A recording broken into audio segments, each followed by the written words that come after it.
Para discutir a reabertura dos processos de violação dos direitos humanos, convidamos o professor e historiador José Carlos Sebibon Meï e Vadi Damus, presidente da Ordem dos Advogados Seccional do Rio de Janeiro.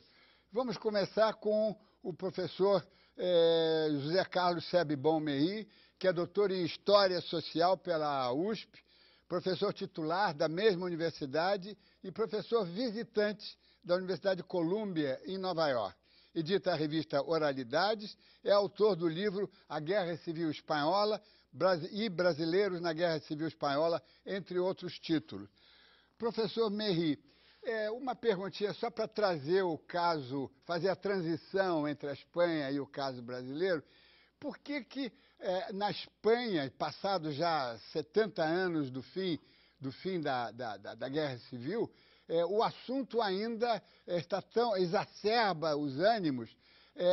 Na Alemanha, o Tribunal de Nuremberg não foi contestado, puniu, a justiça foi feita.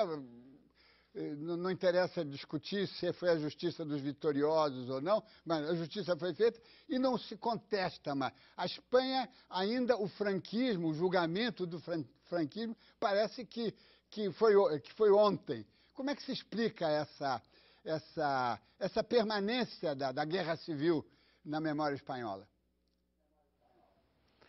Bem, essa pergunta depende um pouco de uma concepção de memória que nós podemos ter. Em termos do caso espanhol, o franquismo implicou uma cultura de apagamento, de anulação de todos os atos realmente terríveis, não é? De tratamento da questão da Guerra Civil Espanhola. Isso, no momento, particularmente depois do estabelecimento da democracia e da possibilidade de um diálogo mais intenso entre diversos setores vitimados, passa a ser uma matéria que chega à questão da justiça agora. Mas, evidentemente, é um caso em que a memória passa a assumir uma outra posição, inclusive com alguns suportes teóricos de cobrança de ressarcimentos e mesmo de um reposicionamento moral frente à sociedade.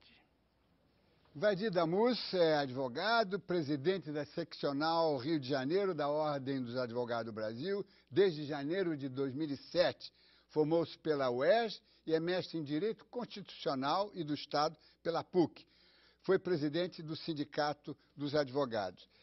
Doutor Damus, nós temos aqui, já tentando entrar um pouco no caso brasileiro, inclusive o processo da ex-militante e agora presidente eleita Dilma Rousseff.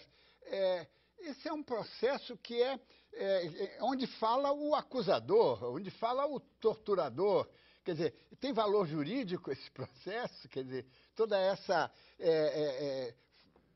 essa onda para apenas ouvir o que diz o torturador?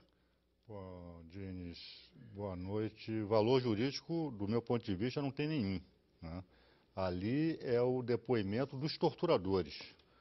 Ali fala-se o que disseram os torturadores. Então, acho que a divulgação da forma como foi feita, né, por alguns grandes órgãos de imprensa brasileiros, do que foi dito ali naquele processo, dando voz aos torturadores, é distorcer a verdade, né? Não há como aferir-se a verdade sob tortura, né? E isso efetivamente é algo grave, né? Porque passaram-se informações como se aquilo que tivesse emergido dos autos fosse um processo normal, né? Em que a depoente, né, no caso a presidente eleita Dilma Rousseff, então presa política, tivesse depondo sobre fatos, né, que tivessem sido objeto daquele processo. Então, efetivamente, acho que foi uma página não muito boa do jornalismo brasileiro né, a forma como foi tratado esse processo. Vamos fazer uma pausa e voltamos já. Estamos de volta com o Observatório da Imprensa. No nosso debate de hoje, a defesa dos direitos humanos e o caso do juiz espanhol Baltasar Garzón, que depois de atuar em diversas causas ligadas ao tema dos direitos humanos pelo mundo afora, foi suspenso em seu próprio país ao tentar tocar na ferida ainda recente da ditadura franquista. Em mais um trecho da entrevista especial que fizemos com o juiz, ele fala sobre a reação da imprensa espanhola no caso da sua punição. En algunos ámbitos de medios de comunicación claramente identificados con el sector más conservador de la derecha española y de la extrema derecha, claramente agresivo, manipulando los datos, faltando a lo que debe ser el sacrosanto deber de objetividad en la información y tomando partido, tomando una posición que yo no la veo mal.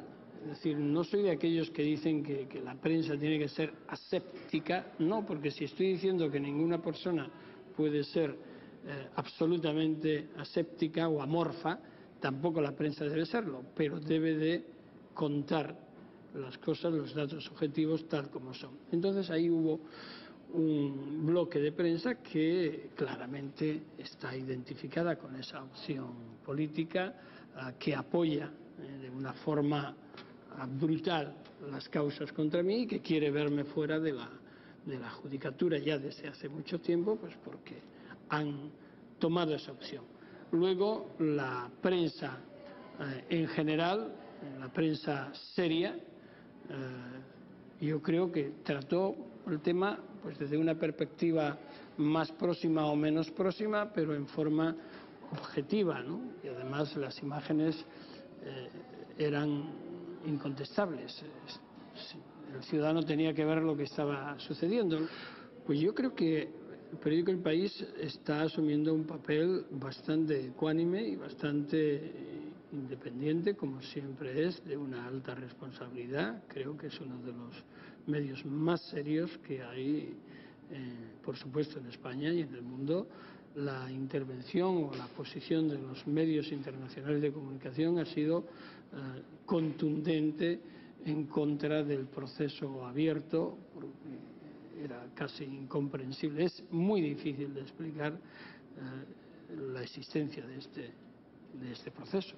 Yo creo que al margen de que pueda o no pueda ayudar, tiene que producirse porque responde a un hecho relevante, y cualquier periódico que considere que ese hecho es relevante o suficientemente importante por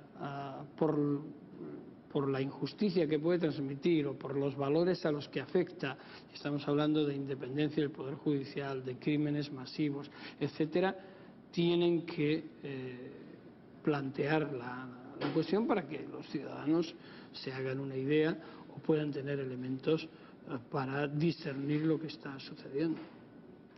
Professor Merri, existe uma questão na Espanha que precisa ser também discutida um pouco, para inclusive trazê-la aqui para o Brasil. É de que houve também violências e agressões e violações brutais da parte dos legalistas, aqueles que lutaram contra Franco, não é? Estivemos há pouco aqui, a equipe do programa esteve há pouco na Espanha, e eu comprei um livro lá chamado La Violência Roja e Azul, que é um livro,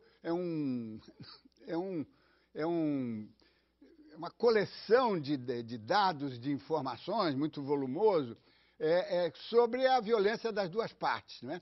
Sobretudo, no caso dos legalistas e da esquerda, contra, digamos, o clero. Houve muito sacerdote, muita freira que foi morta, violentados e mortos.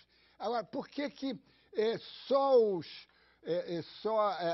os franquistas é que resistem ao reexame do caso?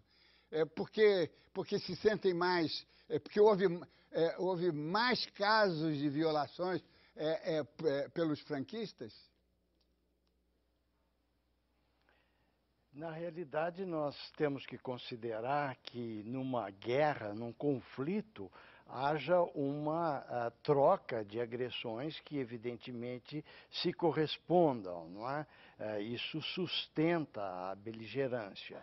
Mas mais do que isso, nós também temos que pensar que há razões diversas de cada grupo.